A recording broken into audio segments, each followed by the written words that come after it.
Welcome to the Alchemy of Business Show with your host, Steve Rodgers. The Alchemy of Business Show is a podcast that mixes practical, actionable business solutions with soulful insights for anyone seeking deeper meaning in their lives and greater success in their work. Steve will be featuring purpose-driven leaders from all walks of life and getting insight into their journeys from failures to triumphs. So tune in to transition, transform, and evolve in every dimension of your business and life. And now your host of the Alchemy of Business Show, Steve Rodgers. Hello, everyone, and thank you for signing in, viewing, listening, however you got here to the Alchemy of Business Show. I am thrilled that you are on today. So thanks for joining us. We are always here talking about finding ways to make wiser decisions, creating greater profits in your life and business, and higher purpose and higher meaning. So I invite guests on that make sure that we have these messages. And our guest today does this and then some. We have a woman leader with us today that I just met recently. And I was really impressed when I met her in an event, actually at the Secret Knock event. My friend Greg Reed runs. He was here in San Diego, and he's done it for many years. And I've known Greg for about 15 years and have been part of many of his workshops and events and various things along the way. And Martha was at this event as well. And Martha Adams is a certified financial planner. She's a financial educator, an author, a speaker, but she's very unique and different in how she has her approach to finances. In her experience as a certified financial planner, she spent much of her career advising clients, but also finding out that a lot of times there was negative energy or negative thoughts around financial conversations. And she started digging deeper into that. And she started looking at the emotional side of finance and the emotional intelligence in finance. And this is where she really found her background in both business and her education, where it shines, because she brings her heart, her compassion, and her experience to help uplift, empower, and educate those that she works with, not just about investing and making more money. That's key. But how do you actually use those conversations that you're in with Martha to make more impact in the world? Because she really does believe that everybody has the ability to make an impact, and probably more so than you're doing that now. So through her own self-development, through her own self-education, she's taken that and she's written a book that we're going to talk about today. She invites everyone in with her whole knowledge and her heart to find out about their own financial journey, no matter where you're starting. If you're just getting started or you're a seasoned investor or financial person, there is still something in the show for you today. So thank you, Martha. Thanks for being on. Thank you so much, Steve. It's such an honor and a privilege to be here. Well, you are joining us from Canada, so tell everyone where you are at today. I'm in San Diego, in sunny San Diego, and we met in San Diego, but you've flown around since then, and you're now back in a home seat. So tell everyone where you reside and how you ended up where you live. So I am just outside of Toronto, Ontario, Canada. I live in a city called Guelph. It is today not as sunny as San Diego, but it doesn't matter because we're going to bring our own sunshine. And I ended up here. Well, I always say because my parents loved me before they even met me, and they immigrated from Egypt so that my sister and I could have more opportunity and a life of our choosing. And so that's why I'm so blessed to be here. Well, welcome, welcome. I know they are more than proud of you. And we had some conversations about your dad when we were at the event, and we can maybe weave that in later if you're comfortable with that. But I know that your parents had a huge impact, not only on bringing you into the planet, but also on having high levels of expectation of their own work ethic and their contribution to the world and others. And so I know that helped lead you on your path of really being this really a servant-driven type leader, but ended up in the finance space. So being from Egypt and coming to a country, did you ever go back and live in Egypt, or do you have a connection with Egypt? And I know the reason I'm asking that is because we're going to talk about the cover of your book, which is very Egyptian in look and feel, as called Cleopatra's Riches, and we're going to dig into that. But tell me about your connection. Here it is. If anyone's viewing on the screen, you can see we have many people that listen in and aren't having the pleasure of seeing the screen, but we've got Cleopatra Riches here with a stunning photo of Martha on the cover and looking like a Cleopatra goddess, but also talking about riches. So tell me about this connection to Egypt and even this connection to Cleopatra. Yeah, absolutely. So I did go to Egypt when I was younger, absolutely. But I always say, regardless, I actually feel that even though I grew up here in Canada, I was kind of raised in Egypt in a way, because that's what immigration does. You can be kind of frozen in time. And so, as much as, of course, my parents are very proud Canadians, I always joke that I was raised in 1970s Egypt, because that's what they knew. And so that was the Egypt they knew, and that was the home space that I grew up in. And so, over time, that connection to Egypt ended up really being a positive emotional connection for me, because in a lot of ways, I think a lot of us can feel displaced as children, and I certainly did. Where I certainly stood out in the community I grew up in. You could find me very, very easily in a crowd, and I chose for that to be positive for me. And that came from emotional awareness over time, and something that I call emotionalizing to the positive. And that is actually a connection to the title, to Cleopatra's Riches, and why. It's because I really do believe that our riches is something that is from the inside out. And my mother always told me when I was growing up that I was a direct descendant of Cleopatra. And the thing is that as a young girl, I believed her. And I thought, my goodness, yes, I'm a direct descendant of Cleopatra. And it felt great. And then, Steve, I grew up and heard other Egyptian girls saying that their mother told them that they were a direct descendant of Cleopatra. And I learned that every Egyptian mother says that. And so, I then, though, decided that it was the thing that made me feel special, that I could decide that it did. And that was something from the inside out. So that's the title. That's awesome. Well, I love that. And I love that parents give their children this identity of you can accomplish anything. And when you have role models, even if there is H in as Cleopatra, someone who has carved the way, because it points out if they've done it, you can do it too. And on the planet right now with you as a woman, as a financial planner and advisor, as an author, as an entrepreneur, you're also setting the stage not only for women, but for families and men and women to figure out how to find through this path of their own, maybe feeling left out, or maybe feeling out of place, or maybe feeling like they don't fit in.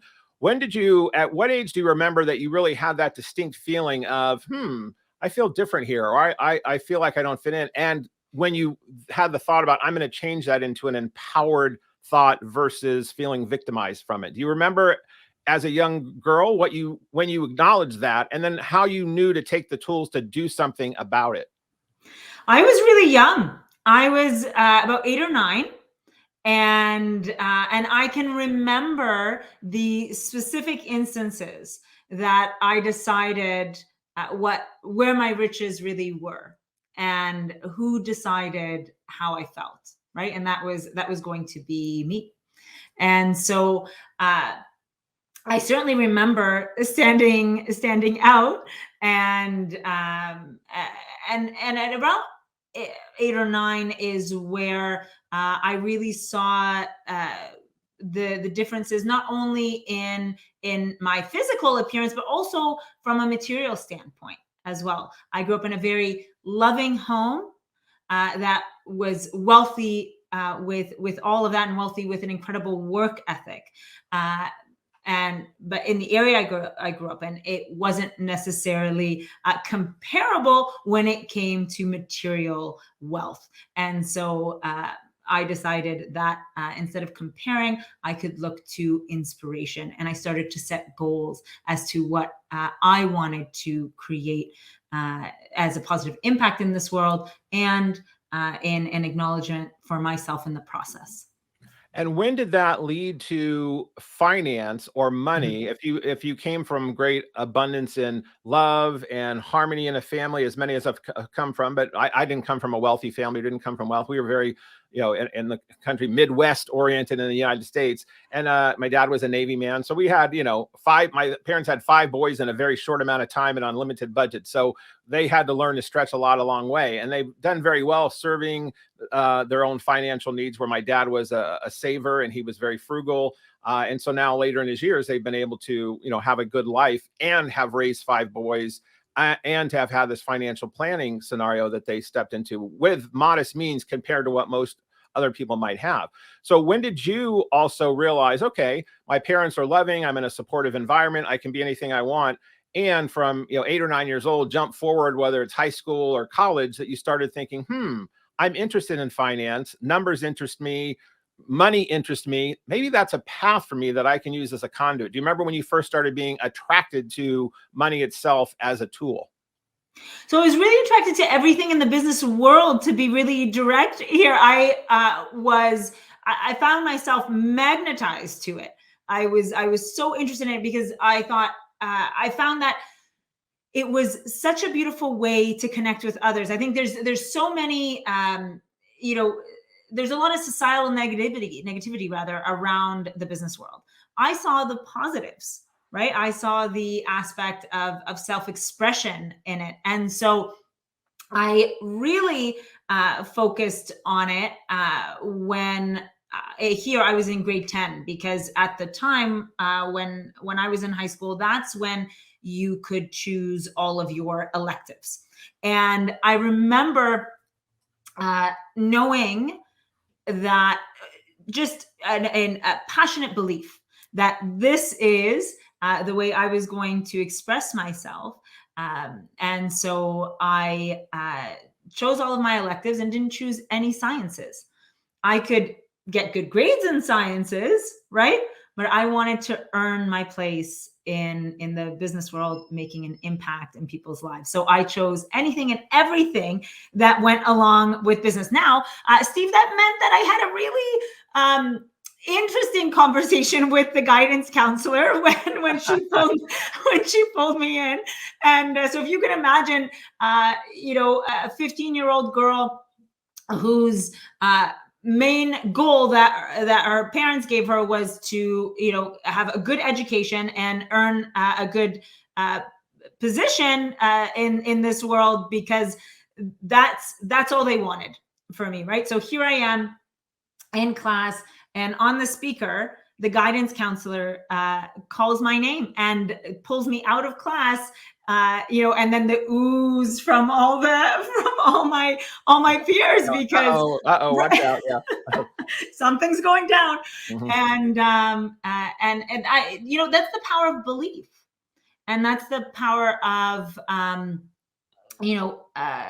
connecting to our own riches and our gifts from the inside out, because the outside doesn't have the priority anymore. Now, my guidance counselor, her intentions were, of course, very well-meaning, right? But now, when we're focused on the inside out, we can really see what it is that serves us, so we can become more of ourselves. And that's what happened in grade 10. And then that lead then to this love of all business, but specifically finding your niche in the financial space. Did you then go on? I know you got certified in many different areas of finance and accounting and et cetera. So did you just take to that and, like a duck to water, as they say, and you just kind of, even though you could do well in sciences, did you excel in math or accounting type classes and then certifications to then go on and then go into the business world for that? So how did that path go for you? It started with accounting. You're absolutely right on. So I found myself very attracted to the numbers side and the analysis, and I thought, this is wonderful. And I completely invested my energy into accounting. And then I started at the age of 18. I said, well, from a work experience perspective, I want to immerse myself in this world, in the business world, and even get a sense of the accounting world. So I ended up applying all sorts of different places, and then earned a position as a receptionist in a U.S. venture capital company. And so one of their board members was domiciled here in Canada. So it worked out really well, and started as a receptionist. And then they knew I was going into business studies. They gave me a scholarship and asked me to stay. So I was on their accounting team for my first year of university. And that's when I discovered that while I love the numbers, I love the analysis, the human connection is what I was personally missing. And so I think that in a lot of ways, as we work to connect with our own voice and our own self-expression, the action of it is where we can really kind of fine tune the station to better hear our own voice. Awesome. Well, I want to talk about that for sure. We have about 5 minutes left in this segment. We're going to have 3 segments today for those that are listening in, and we'll take just a short break in about 5 minutes. But you have a quote about money and human experience, and that it's formed over time here that we have on a slide. It says, money is a human experience that is formed over time. Its presence is woven through our life events of every size and significance. So tell me about that quote and tell me how you came to that place in your own life. The idea of money being a human experience is the difference I aim to make from day one in my practice, in my financial planning practice, because I've always had the belief from when I was a young girl, before I was 10, that it really is something that's from the inside out, and yet it's the conversation in which we function, and we've been taught to function from the outside in. The how, the what to do, the who we should be, the how we should act. And so it's been dehumanized in so many ways. But when we bring it back to what really matters, when we personalize it, when we make it your own, that's when we can truly connect with the fact that money truly is that human experience, that wherever in your life, whatever life event comes up on the screen of your mind, right, of any size or significance, chances are money was there and it played a role in some way, shape, or form. And when we acknowledge that, then we can truly benefit ourselves and, as a result, each other. So that's what I believe the financial conversation truly can be. And that's what I advocate for every day of my life. Yeah, that's wonderful. Well, I want to come back in this next segment and dig into that conversation even further, because some people that might be listening in are possibly beginning at the stage of investing financial planning or wealth. Some may be humming along and kind of on the path, and some may feel like they're very seasoned and they already have created a good nest egg, and that they have investments in different places, that they have passive income, and they don't need to worry about it as much as some others. But all of those have different strategies and different points in which you meet people wherever they are, obviously. Mm-hmm. But I think your point is all of those, then a human experience, weave through that. And in that, I think about families or passing on wealth or events or parties or holidays or weddings. Money does a lot of times become, of course, it's the currency, and the reason the currency is it's a flow like energy and electricity. It has to move and it has to go around, and currency makes things happen in the world. But it can create massive joy in ways of using money to contribute, create experiences and memories for your family, trips, buying your first home, etc.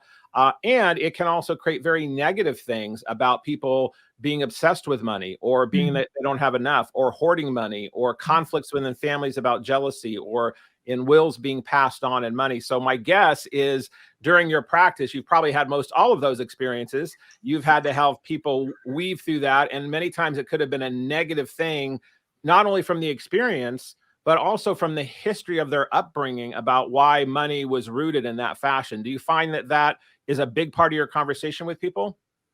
That's the biggest, because that's actually where the answers, the real answers, come from, right? We often are answering a question that isn't the actual question, right? So I'm going to give you a non-money example of this. I was talking with a friend of mine, and she came home from work and she was exhausted. She was complaining with me about her spouse.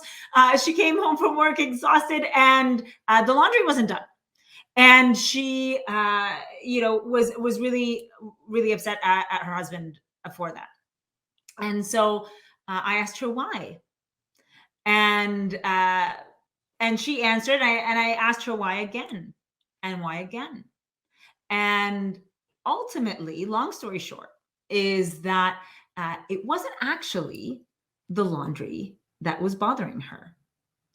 So if we solved the laundry question, right, we could have answered that question, but that wasn't what was really going to help her. It was far greater than that. She had far greater concerns. It was concerns at work. There were concerns with, with friends. There was so much more that was going on. And when we got to the why, we could actually answer those concerns. Yeah, fear. Right? I can imagine you find that a lot. I mean, the financial aspect running through couples, families, etc., is such a constant. If you're under financial stress or challenges, or one makes more than the other, it creates this undertone. And that, like you said, that the laundry or the toothpaste cap being off sometimes is what gets elevated, right? So we have to take a break. But we're going to come back and talk specifically about if you are investing money in this day and age with post-COVID differences in finances in the world of stocks, crypto, or even interest rates of what they may have been a couple years ago. What are you supposed to do with your money? And then when you are getting smart enough to invest money in the right way, how do you then continue to dig into these emotional connections that are negative or positive through money? So come back and join us. We're going to talk more about that with Martha.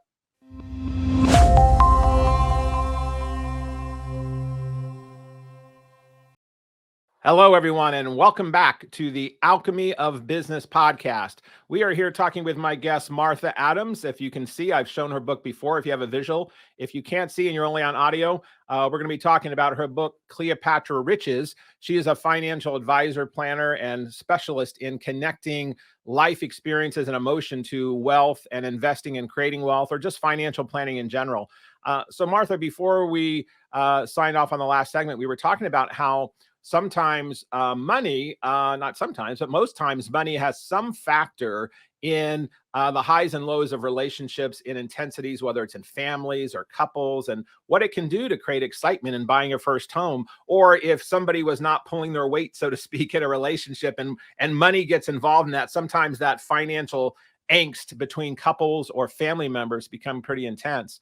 So I'm curious on this path that you've had of going from your early days in the accounting world to then deciding to become into the financial planning space. What were some of the early on clients, or, as you've gone through your path, that you had different examples of people that might be listening in that are at the beginning of their investing career? They've started, getting a steady paycheck. They've got a fairly solid job. They realize they have a little money. They should start investing. Maybe they're a couple, maybe they're not. But where does that early, let me build some wealth conversation start? Maybe we can do a few scenarios of different people or different things that might be listening in. So let's start with that one. So in each scenario, the real starting place is actually with you.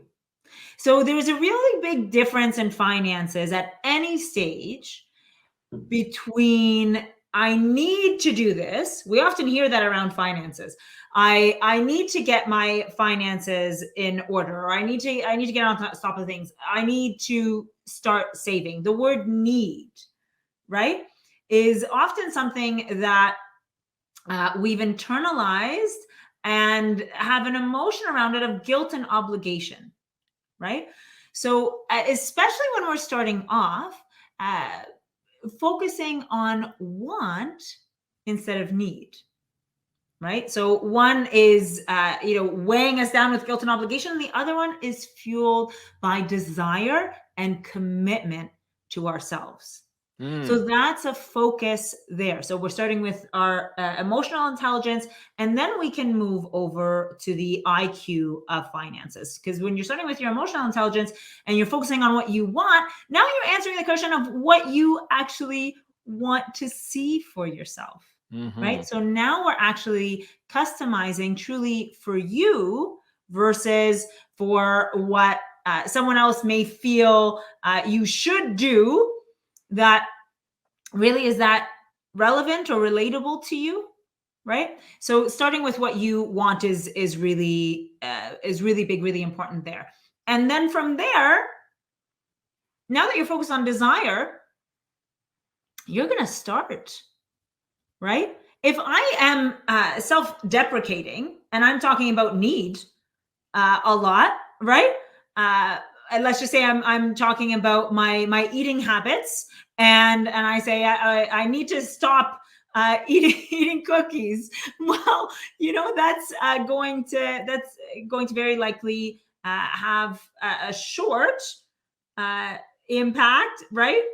Or actually take me further back. So the key is starting from the right place and continuing then to acknowledge yourself as you do.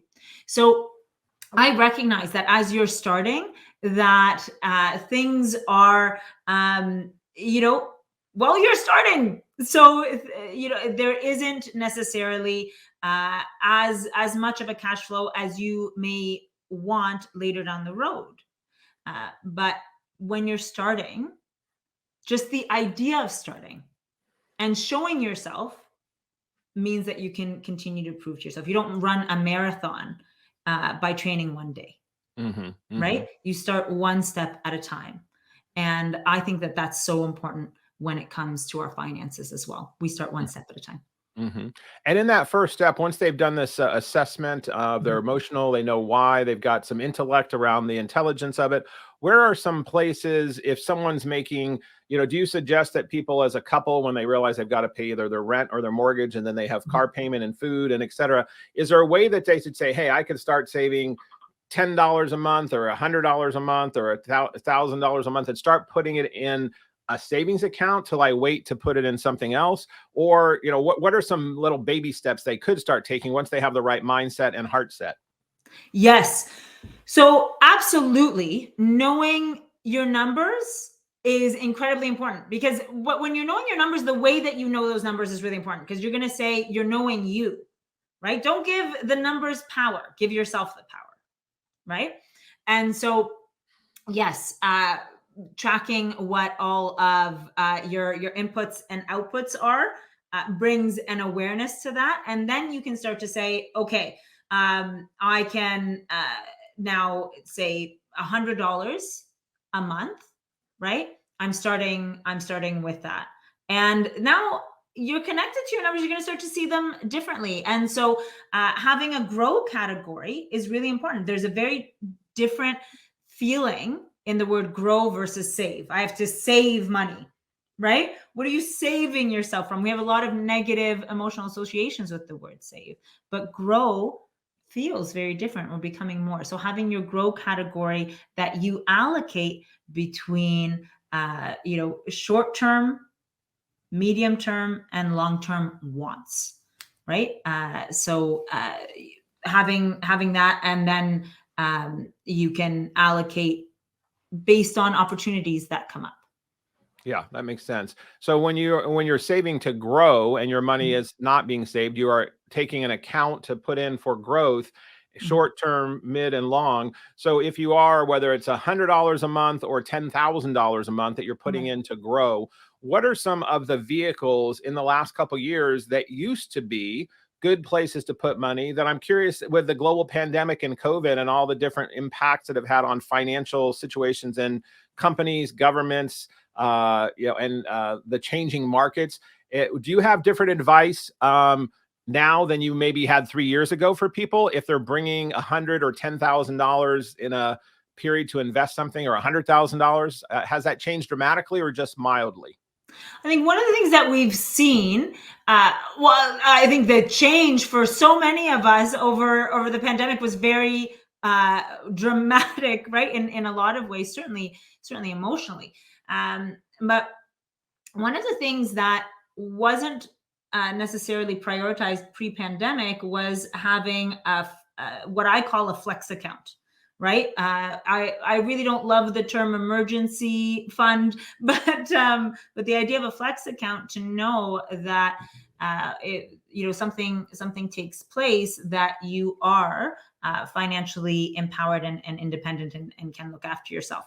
So that short-term grow category wasn't necessarily prioritized, and I'm seeing a shift there where people are making sure that that they can look after themselves moving forward should there be a change or a shift that happens there. Another really big thing that I saw and continue to see that I think is actually great is the way we prioritize our growth. A lot of times we leave that up to the company that we work for, right? Where we're going to say, okay, I don't need to grow on my own because they deal with it all.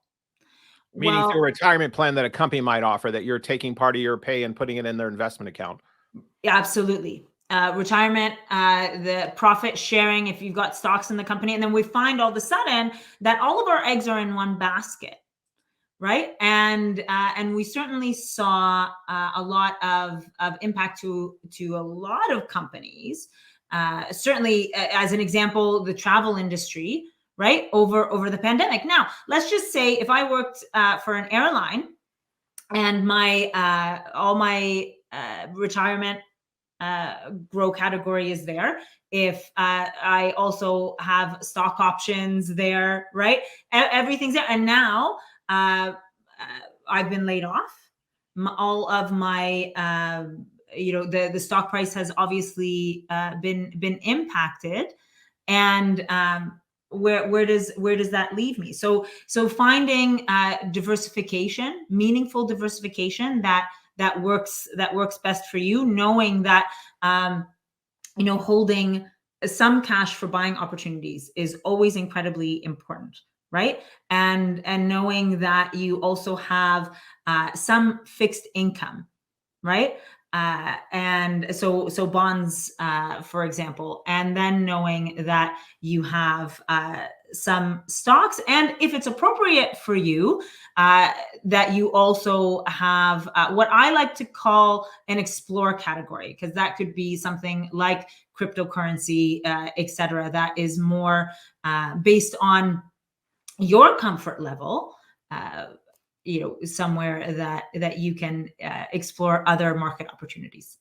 Yeah, the Explorer for sure on the crypto. I want to talk more about that in our next segment if we can. But I'm glad you brought that up, because this Explorer category, it could be on different products, of whether it's exploring the traditional stock market where you're playing with different stocks, could be in crypto, or it could be in different things. Some people might be investing in gold or coins or mineral type things. So is there any rule of thumb that you've given your clients, whether they're a new couple starting out or a family who's years into a family or investing and they've been at their career for 10 or 15 years or longer, about this flex account? Is there any rule of thumb that you should have, your goal to your grows accounts, your flex accounts, et cetera? Ideally, if you could have X amount of monthly normal expense or income in certain accounts, is there a guide on this map that, percentages, months of income, percentages of overall revenue that you make in a year? So any rules of thumbs on any of these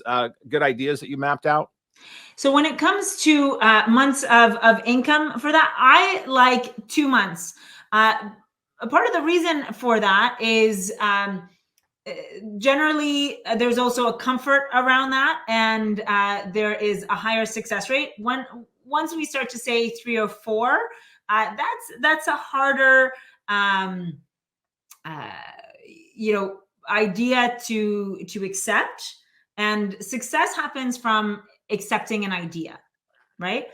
So we must first accept that idea, and then we can start to implement it. So I like at least 2 months, right? On the flex account, or don't like the word so much, but an emergency account where you could survive on paying your mortgage, paying your rent, paying your food for a couple months until you got something else, and still not touching your other savings or retirement or other accounts to have to cash.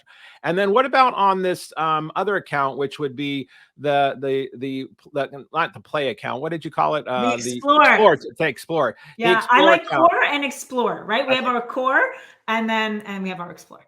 How much, if someone's got the Explore account, if you had, let's say you have, I'll just throw a number. Let's say you have $50,000 that's in different investments or different things for someone. And that's always been either just in a very secure scenario, whether it's their company IRA, or it's maybe a little bit in some bonds. If they had 50,000 that was growing slowly, and they were interested in doing this Explore account, how much of that 50, or maybe it was 500,000, but let's just use 50 for a round number. Would you say take out a percent of it, 3%? Is there any rule of thumb to starting to play in this Explore account? That's a really great question. Now, the rule of thumb really is based on everyone's comfort level. And this comes to something that I really passionately believe in when it comes to financial planning. And it's the idea of financial planning from the inside out versus the outside in. So, especially when it comes to investing, because it really is something that's personal. So something to keep in mind when it comes to Explore is that is higher risk. So if I look at, an Explore of things like, crypto, or you gave an example of mining and minerals, and what I might view as 5% being a comfortable risk might be really uncomfortable to someone else, right? So understanding your own money story and your own comfort level and sharing that with your advisor is really important. I will say that I do not recommend a high percentage going into Explore, because Explore is exactly that. Mm-hmm. It is to be able to take advantage of and to benefit from those Explore experiences, right? Of learning along the way.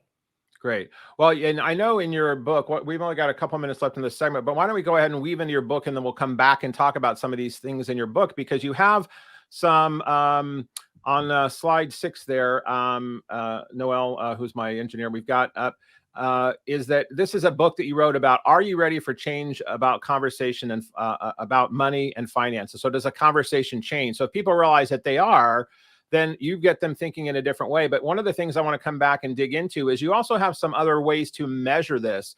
So you've got something on slide 9 here that we have, which is, what is your financial empowerment score? Where you have a quiz where people actually can take a quiz to find out what their score is.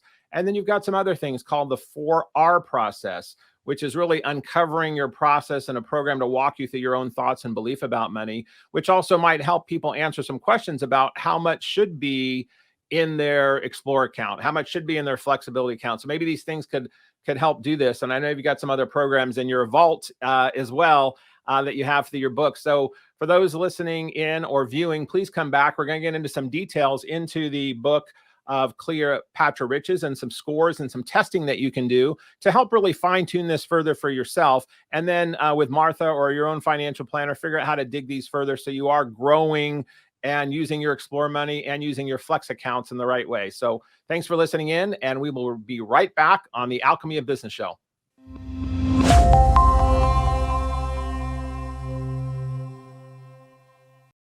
Hello, and welcome back to the Alchemy of Business podcast show. Whether you are listening in or viewing, we are glad you came back, and we are glad you are here with our guest, Martha Adams. We are talking about investing, riches, emotional intelligence, and making decisions from your heart internally versus just externally. And we're dealing with different levels of discussions around investment and tolerance and how to utilize your money. So Martha, thanks for again popping back on and being our guest on this last segment that we have. And I want to talk about this path that you're on led you also to say, I've got this story that I want to share, or this information through a book. So tell me about how you came about writing the book. And I want to talk about some of the things in the book.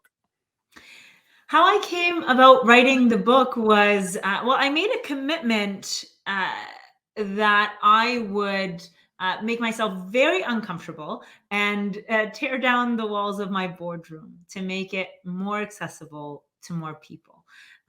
My boardroom in many ways was my happy place as I impacted the lives of others by starting the financial conversation from the way that they feel, so that we could then connect to the beliefs and the results or the actions, right? And so That's what I did. That's what I did in my boardroom. And I was quite comfortable with that.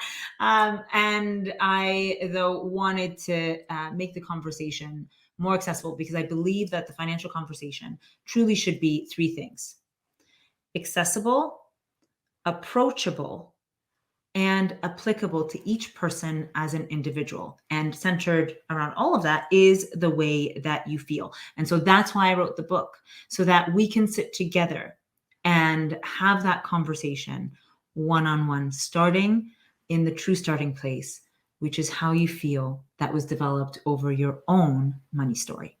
Yeah, and everyone does have their own money story. I mean, a lot of people were brought up with fearing money. Money is the root of all evil. We've heard in some, many biblical type things, or jealousy, or different things that happens with greed. So, money is something that used in a negative way definitely can destroy, but it also is a creator. So I know that you help people weave through that in the creation piece and staying focused on that. So having it be, approachable and applicable and applying to each person. So the book, for those that can see here, again, it's called Cleopatra's Riches. You can get it on Amazon. We have a screen here for those that are seeing. You can just go on Amazon and put in Cleopatra's Riches or Martha Adams' book and pop up. And within this book, there are some key steps and things that you have. I'm not sure if this is through your site or through your book exactly, but I know you have marthaadamsmedia.com. And in there, you've got about starting a financial conversation. I think that is your website. Yes. And from your website and in your books, you have some different things that you've created and tools to help people have scoring and assessments. So I know part of opening up your heart and people sharing where they're from is wonderful. And I think it's applicable and I love it. And at the same time, you do have to get into either numbers or a starting point or assessment. So tell me first about, let's jump through a couple of these real quick. What's a financial empowerment score, and what's a quiz to help do that? So the financial empowerment score really helps connect you to the missing piece of the financial conversation, which is the way that you feel. And, we could talk about the how of money constantly. And in fact, as a society, we do. And yet we keep getting the same results. So if that's the way you feel, like so many of us do, the thing is, we've got to start asking different questions. If we want different answers, different results in our lives, we've got to start asking different questions. And that is what the financial empowerment score does. It starts to ask you different questions so that you can build an awareness for the way that you feel, what you believe, so that your results can be different. Wonderful. And they can just go to your website and get that quiz, or is that from your book that they would go there and get that? It's right on the site and completely free. So if you go to marthaadamsmedia.com, you'll be able to either take the quiz right away through the pop-up or go to the resources page, and the quiz is available there. There's also a number of other free resources that all complement. They're all independent, but they all complement and amplify the good of the conversation that's available in Cleopatra's Riches. Wonderful. And then you also have another process that you go through and you write about, and also on your site. It's called the 4R process. What is the 4R process? So when we're talking about our money story, so when we're talking about money as a human experience, and we say that, it was formed throughout our lives, and we're talking about our household, right? So our upbringing, and those messages came from somewhere. They came from our origin story, right? And then we're also impacted by the community we grew up in, societal messages that you mentioned, right? And then in relationships as well, and our emotions are all built around that. So now that we've discovered so much about ourselves, what do we do with it all? That's where the 4R process comes into play, because now we are normalizing emotions around money, and now we can systemize how we work through them through the 4R. So that's in recognizing what is impacting us, right? Those experiences that have impacted us. The second R is to reconcile our perspective and the perspective now, because as we build empathy for ourselves, we build empathy for the other characters in our story. Now that we have that perspective, we can move on to the third R, which is to release what no longer serves us or belongs to us, because now you're connected to the power of your choice, right? Now you're back in control. But the most important R is the fourth R, which is to repeat, because now we're going to repeat that positive messaging of what we are choosing as we emotionalize to the positive and create that positive change in our lives. So that's the 4R process. Wonderful. I love it. And you create that loop where you've changed your tape and you've created a new duplicate back into then grow of a new positive input. So that's love that. And then you also have a vault. You must have a vault where you've got materials and trainings and stuff in your thing. So how do you unlock the vault, which is a visual? If you're not seeing the screen here because you're only listening, there's a button that says it's waiting for you. Unlock the vault. Yes. So unlock the vault is really, in a lot of ways, the secret, the uncovered secret to riches in our lives, which is our emotional well-being around money, specifically here, because money in a lot of ways I view as a beautiful form of self-expression. It becomes something different when we give others control of that. But when we connect to our emotional awareness and intelligence, it allows us to take back control and have it be truly a form of self-expression in the way that we earn with meaning, grow with value, and enjoy with purpose in our lives. That's something that truly belongs to you. And Unlock the Vault helps you do exactly that. Wonderful. Well, go to Martha's site. We're going to have those in the show notes, both getting to her book and getting to her website. And you will learn more, not just about how to become better at saving/growing your money, but also investing in different ways. Once you identify and understand more about your own internal being and understand this financial conversation with yourself and your own psyche and with your partner or family or whomever it might be, that also gets included in those discussions. So thank you, Martha, for those tidbits. We'd love to rotate into another segment here. We've got about 8 or 9 minutes left in the show, and I want to do a little fun segment on a social media piece that we call Instantly Interesting Instagram. Are you up for playing? I sure am. Okay. So for those that can't see the screen here, we do a fun little segment on this each week, but it's called Instantly Interesting Instagram. And there's just 3 basic tidbits for this and rules, if you would say. But basically, we just take a dive into your photos, some of your photos in your recent Instagram feed. And then we pull up some interesting ones without any context from us or any text that was in the photo itself. It might have been on Instagram. And then you quickly just share and tell us more about what's happening in that particular photo of that snapshot of your life. You up for playing? I sure am. Let's play. All right. So the first one, it looks like you are... I don't know if you are on a TV show, but it looks like you are a chef in a kitchen with your hands in all kinds of stuff, doing something interesting. So what's happening in this photo? I love to bake. So this is my kitchen. Both of those photos are in my kitchen, and baking is something I've actually always loved. I do love cooking and baking.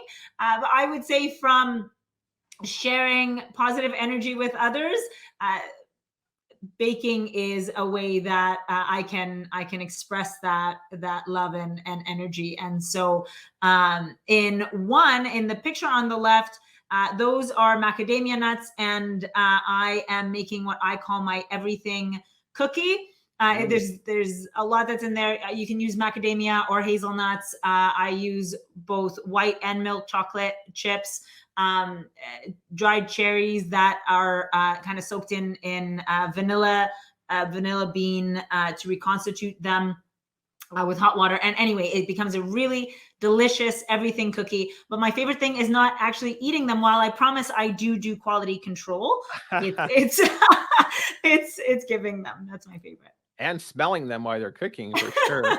Nothing like fresh baked cookies cooking. Well, those sound awesome. Here's another photo, and it looks like you are, there's a camera that's looking at you. We can see a camera, and then we see a screen, and you are looking. You've got a laptop in front of you. So what's happening in this view? So it's actually really interesting that you found and pulled up this photo because this one's from a while ago. So well done. This shows the prep and love and research that that you and your team put into this. This was from when I first started to break down the barriers to my boardroom. I actually started on local television to make the financial conversation more accessible. So I had a show on local TV, and what I said was, so I went and pitched to a producer, and I said, I want to make it more accessible and approachable, and I said, I don't want to film in my boardroom. I owned my office building, but I didn't want to film in my boardroom. I didn't want to film in my office because I didn't feel that was accessible in a lot of ways. I wanted the financial conversation to be what it should be, which is one that truly belongs to you. So I actually went and filmed at different locations. This was a local restaurant, and so I would feature the local community and talk about something that was topical and applicable at the same time. And so that's where I started, and today I'm humbled to be a regular on national media now. Awesome. Wow. That is, congrats. Well, you were the roaming financial advisor with heart. And okay, the next one we have real quick here is, it looks like you possibly at a party, and there's a bunch of women that look like they're kind of in flapper dresses, or yes. So what's going on here? This was a really fun evening. So I was on a board. So it was a fully female board, and it was for the United Way. We were raising money for the United Way, and our focus was, positive community impact. And so this was the charity night. It was 1920 Speakeasy, and I did this promo video for it that went really well. We were oversold in really a matter of days. So it was great. And so no one knew where it was going to be. They had, we sent out a password, and they had to then access that password for the secret meeting place. Here we are. Now keep in mind, we are in Canada, and there were no sleeves on those dresses, and that was a cold night. So I would just like to also give an honorable mention to the Canadian commitment, regardless of the weather. That's great. Well, that looks like a lot of fun. Well, doing well by doing good, raising money and having fun is always good. And then one quick last one, and then we're going to roll into the ending segment here. But it looks like you are on a little bit of a scooter that might be something that my 5-year-old grandson might be on and play with. So what's going on here when you're in some kind of a vehicle device here? Yes. So this was actually a photo shoot, and we were between, the photographer was between setups. This is my house, and that's actually my son's scooter, but just don't tell him that while he was at school, I was with it. Yeah, so I really do believe that we're not meant to take life too seriously. We are certainly meant to learn and grow, and certainly enjoy the process. So this is me enjoying the process and not taking myself too seriously. Oh, very good. And being like a kid, which is always great, reminding us of that. Well, wonderful. We've got a little bit of a few minutes left here in the show, and I want to roll into, we're going to make sure that everyone has access to you on your Instagram, which is Martha Adams Media, looks like. And we've got a screenshot here with connecting with Martha through her website, marthaadamsmedia.com, and Facebook at groups/Martha Adams. We're going to have all these in the show notes. You can just click on these, whether you're viewing or listening in. These will be in the show notes that you can just scroll down at the bottom of the screen right now, and you should be able to see them down there. So let's jump into, as we wrap. I know that when you and I met, we talked about emotional intelligence and IQ and intelligence, and how to combine those in the financial space of life and money. And then I was also bringing up my passion about talking about spiritual intelligence. So I like to wrap up the show with my guest of asking, do you have a definition of spiritual for yourself, or spirituality? And what is your view of spiritual intelligence and tying it into your life and business?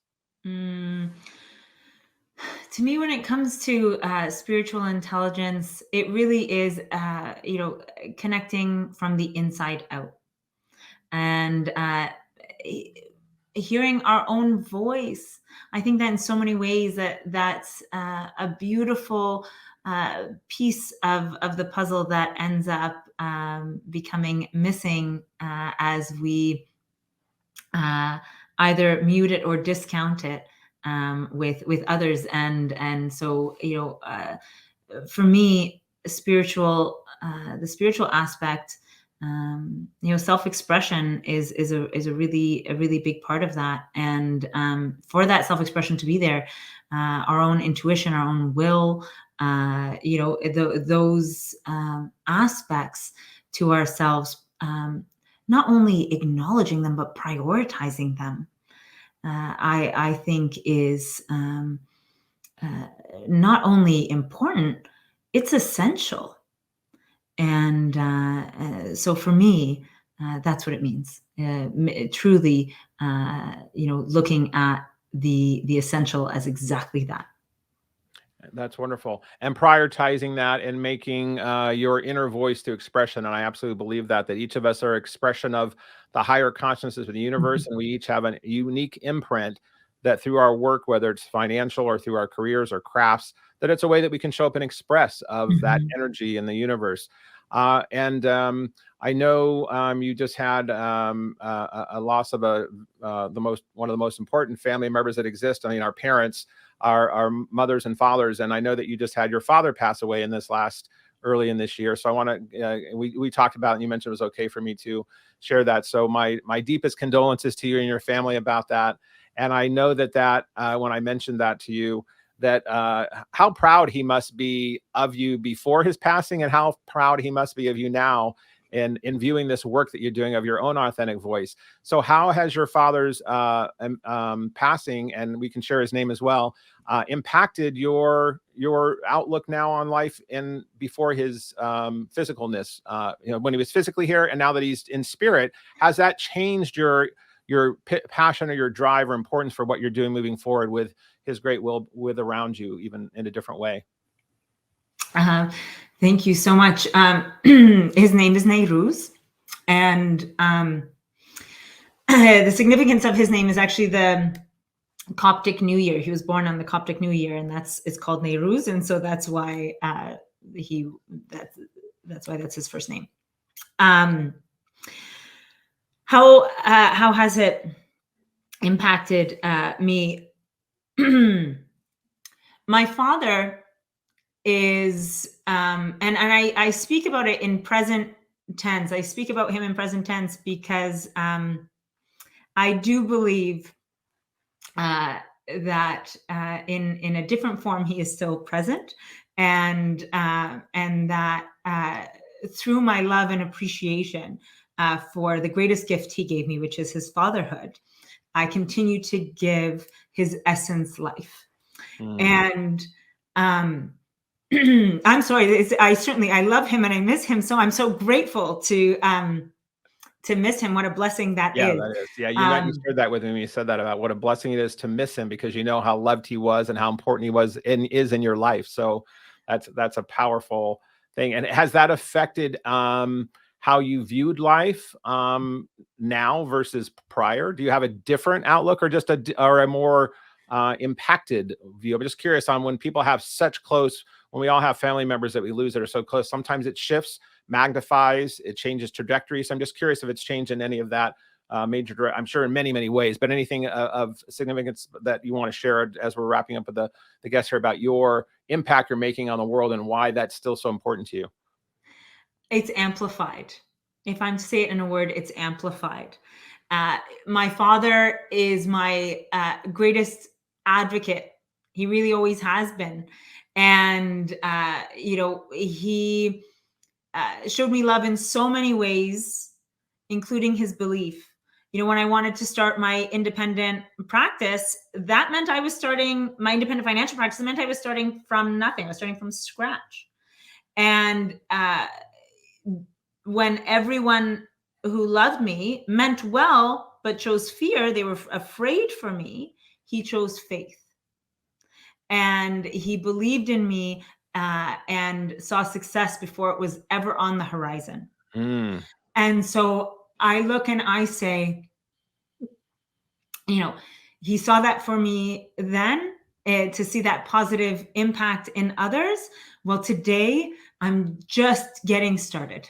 I say that every day. I'm just getting started in a positive impact in the lives of others. And I do feel very fueled by his belief. Well, how blessed you are to have his presence then and now, and how blessed we are to have his words of choosing fear. I mean, having fear, choosing faith. And by having that fear, he helped you choose faith. And I think in my book that I wrote about the Iggy principles, it is also, we all have fear and we all long for love. And that fear to faith is that bridge to that. So I'm so grateful that you were, I didn't mean to throw that at the tail end of the show, but it seemed like such an impactful thing to end on, because for you to be amplified is like, wow, how could you be more amplified? Because you're already so amplified as who you are, which is great. So I love that you said that, going from fear to faith, and that his passing has amplified the importance of what your impact is and going to be even further on the planet. And you're just getting started. So for those listening in, if you're looking to figure out how you can be amplified, how you can go from fear to faith, please take this story of Martha's story herself and check out her book and check out what she's doing online and with her website, because it's a true gift to realize money is going to be something that is from now until the time we pass and ongoing through our family. So to use money in the most respectful way and respecting currency needs to flow, and you get to be the co-creator of making that in the mindset and emotional set, spiritual self and IQ way that you want. That's an powerful thing. And Martha's work can really help you figure out how to incorporate all that. So Martha, thank you. Any closing quick comments for the group before we sign off? One thing, serve people and use money. When you serve people and use money in that order, the world is a bright and beautiful place, and you are connected with the good from within. A lot of times when we're focused on the other side of it, right? We've had experiences with the other side where people, used people and served money. Those are the experiences that can sometimes, define us, that we don't have an awareness of. But continue to focus on serving people and using money. Well, we will close on that note. Well, thank you everyone for listening in or viewing on the Alchemy of Business Show, and with our guest, Martha Adams. We will be back next time with more guests inspiring you to do more in your life from a higher level and with more purpose. Thank you, everyone. And that concludes this episode of The Alchemy of Business with your host, Steve Rodgers. If you found value in today's broadcast, please consider liking, subscribing, sharing with friends, and leaving a review. Thank you so much, and we'll see you next Thursday for another episode. Be blessed and see you soon.